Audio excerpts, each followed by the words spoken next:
ओबीसींबद्दल बोलायचा काँग्रेसला अधिकार नाही, कारण काँग्रेसच्या उभ्या जीवनामध्ये ओबीसींवर अन्याय करण्याच्या व्यतिरिक्त काँग्रेसने काही केलं नाही। महाराष्ट्रातलं ओबीसी मंत्रालय मी मुख्यमंत्री असताना स्थापन झालं। महाराष्ट्रामध्ये ओबीसी समाजाकरता 48 GR हे आमच्या सरकारने काढले।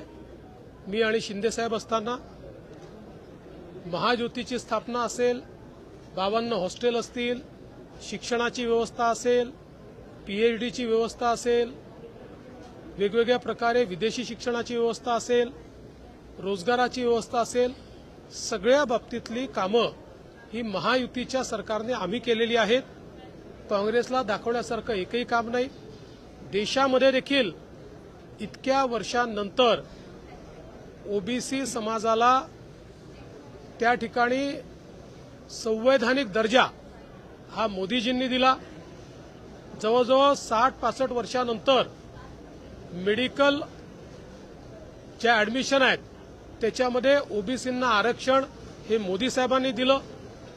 आणि आजही आपण पाहू शकतो, मोदी साहेबांचं मंत्रिमंडळ असेल किंवा आमचं मंत्रिमंडळ असेल, सर्वाधिक ओबीसी मंत्री आमच्या मंत्रिमंडळात पाहायला मिळतात। त्यामुळे मला असं वाटतं की काँग्रेस पक्षामध्ये नाना पटोले, विजय वडेट्टीवारवर जो अन्याय होतो त्याबद्दलचा राग तरी आमच्यावर काढू नये, त्यांनी तो योग्य ठिकाणी काढावा।